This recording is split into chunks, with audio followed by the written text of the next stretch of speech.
وَمَن يَتَوَكَّلْ عَلَى اللَّهِ فَهُوَ حَسْبُهُ، اور جو اللہ پر بھروسہ کرے اللہ اس کے لیے کافی ہو جاتا ہے، اس کی ضروریات کا وہ خود کفیل ہوتا ہے، اور اس کے کام اس کے ذمہ کرم پہ ہوتے ہیں، کوئی ہو کے دیکھے اس کا۔ تو جو اللہ سے ڈرے اللہ اس کے لیے راستے بناتا ہے۔ حضرت عوف بن مالک رضی اللہ تعالی عنہ الاشجعی حضور کی خدمت میں حاضر ہوئے اور عرض گزار ہوئے کہ میرا بیٹا سالم مشرکین کی قید میں ہے اور میں فاقوں کی حالت میں ہوں، تو فرمایا آل محمد کے پاس ایک سیر جو ہیں، بس اس کے علاوہ ہمارے پاس بھی کھانے کے لیے دنیاوی اسباب نہیں ہیں۔ کہا صبر کرو اور اللہ سے ڈرو، اور لا حول ولا قوت الا باللہ کثرت کے ساتھ پڑھو۔ یہ ایسا وظیفہ ہے، ایک حدیث پاک میں آتا ہے کہ یہ 99 بیماریوں کا علاج ہے، اس میں سب سے کم درجے کی بیماری ہم اور غم ہے، یہ دکھوں کا مداوع ہے، مشکلات کا علاج ہے، اور یہ وظیفہ میرے حضور نے بتایا۔ حضرت ابو ذر غفاری رضی اللہ تعالیٰ عنہ کو حضور نے 5 چیزیں بتائی تھیں، ان میں سے 5ویں چیز یہ تھی کہ ابو ذر کثرت کے ساتھ لا حول ولا قوت الا باللہ پڑھا کرو۔ فرمایا عرش الہی کے نیچے ایک خاص خزانہ ہے، یہ وظیفہ وہاں سے آیا ہے، یہ زندگی میں معمول بنا لو، جب پھنس جاؤ مشکلات میں آ جاؤ تو لا حول ولا قوت الا باللہ پڑھو، اللہ راستے کھولے گا۔ تو حضور نے 3 چیزیں فرمائی، اللہ سے ڈرو، صبر کرو، اور کثرت کے ساتھ لا حول ولا قوت الا باللہ پڑھو۔ وہ فرماتے ہیں کہ میں یہ عمل شروع کیا، ابھی گھر میں بیٹھا ہی تھا کہ دروازے پہ دستک ہوئی، تو میں اٹھا کہ دروازہ کھولوں دیکھوں کہ کون ہے، تو دروازہ کھولا، دیکھا میرا بیٹا کھڑا ہے اور اس کے پیچھے 100 اونٹ کھڑے ہیں۔ تو میں نے کہا کہ تم اور یہ اونٹ؟ کہا مجھے موقع لگ گیا، میں ان کی قید سے بھاگ آیا اور آتے آتے ان کے 100 اونٹ بھی ہانک لایا ہوں۔ وَيَرْزُقْهُ مِنْ حَيْثُ لَا يَحْتَسِبُ، وہ تمہیں وہاں سے رزق دے گا جہاں سے تمہیں گمان بھی نہیں، اس کے ہو کے تو دیکھو۔ اللہ اکبر، اللہ کے ہو جاؤ تو پھر وہ تمہاری ضرورتوں کا کفیل ہو جائے گا۔ فرمایا حضرت عبداللہ ابن مسعود رضی اللہ تعالیٰ عنہ نے کہ کسی شخص کو فقر و فاقہ آ جائے تو وہ لوگوں کو بتائے کہ میں آج کل بڑے مشکل حالات میں ہوں، ہر وقت لوگوں کو بتاتا رہے تو اس کی مشکل بڑھے گی، اس کی مشکلیں آسان نہیں ہوں گی اس طرح۔ اور اگر وہ اپنی اس مشکل کو کسی سے شیئر نہ کرے بلکہ مصلی بچھا کے اپنے رب سے کہے کہ مالک فقر و فاقہ آ گیا ہے اور اس کا علاج تیرے پاس ہے، اس مرض کا مداوع تیرے پاس ہے۔ تو حضرت عبداللہ ابن مسعود فرماتے ہیں کہ رسول کریم نے فرمایا جلد یا بدیر اللہ اس کو مالا مال فرما دے گا۔ یہ بھی کبھی کر کے دیکھو، مشکل آ جائے، فاقہ آ جائے، مصیبت آ جائے، کسی سے نہ کہو، صرف اپنے رب سے کہو، پھر دیکھنا اس کی کرم نوازیوں کا می کیسے برستا ہے۔ فرمایا اللہ پر بھروسہ کرنے کا جو حق ہے اگر وہ تم ادا کر دو، وہ تمہیں ایسے رزق عطا کرے جیسے پرندوں کو عطا کرتا۔ ہم تو دکان پہ جانا ہوتا ہے، فیکٹری میں جانا ہوتا ہے، ہم اپنے کاروبار پہ جانا ہوتا ہے، نوکری پہ جانا ہوتا ہے، مزدوری پہ جانا ہوتا ہے، ہمیں پتہ ہے کہاں آج صبح جانا ہے، لیکن پرندوں کو کوئی پتہ نہیں ہوتا کہاں جانا ہے، راس المال بھی نہیں ہوتا، لیکن صبح نکلتے ہیں، شام کو کبھی بھی خالی پیٹ نہیں آئے۔ بن توکل پنچھی اڑ دے، خرچ نہ پلے زیرا ہو۔ گھر سے خالی پیٹ نکلتے ہیں، جب واپس آتے ہیں تو پیٹ بھرے ہوئے ہوتے ہیں، اور پھر جو ان کی ضرورت ہوتی ہے اللہ وہ ساری ضرورتیں پوری کرتا ہے، جو ضرورت ان کی ہوتی ہے۔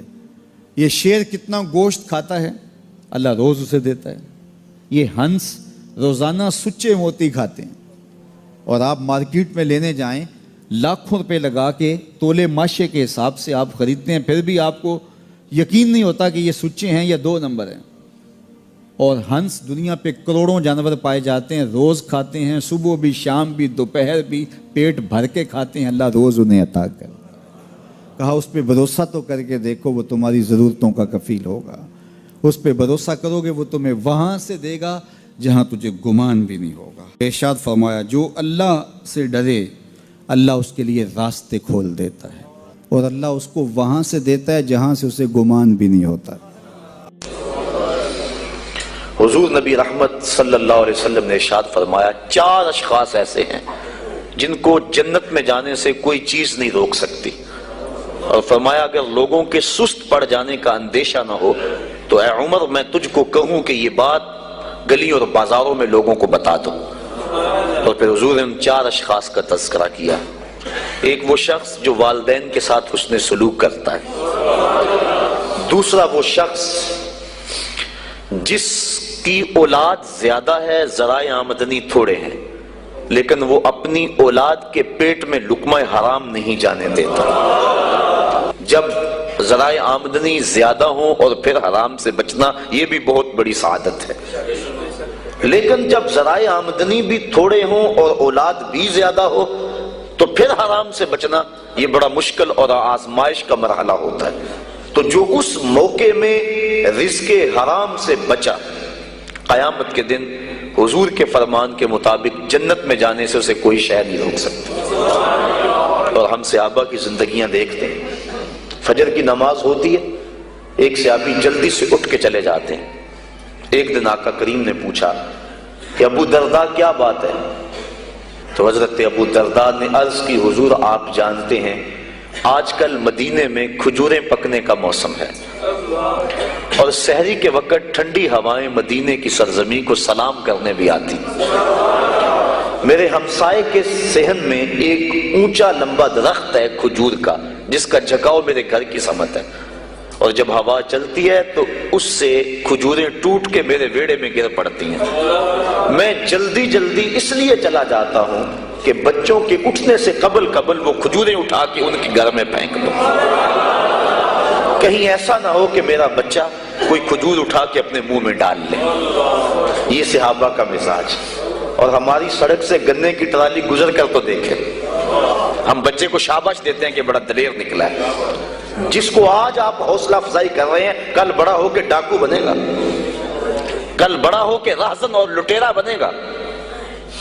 اولاد کی تربیت کے باب میں یہ بات ہے کہ اگر وہ گناہ کا ارتکاب بچپن میں بھی کرتے ہیں تو ان کی وہاں حوصلہ شکنی کی جائے تاکہ ان کے دل میں گناہ سے نفرت پیدا ہو جائے۔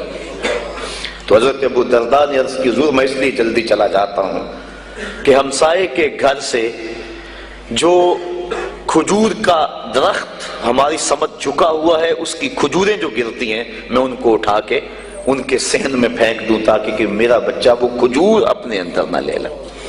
اور آپ جانتے ہیں کہ حضرت امام حسین رضی اللہ تعالیٰ عنہ مسجد نبوی میں آئے، صدقے کی کھجوروں کا ڈھیر لگا ہوا تھا، بچے تھے، ایک کھجور اٹھا کے انہوں نے اپنے منہ میں ڈال لی۔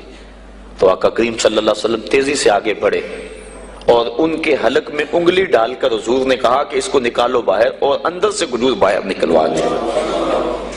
میں اور آپ اپنے رزق پر اگر غور کر لیں اور اپنے رزق کی حلت کا سامان کر لیں تو عبادت کی لذت نصیب ہو جائے۔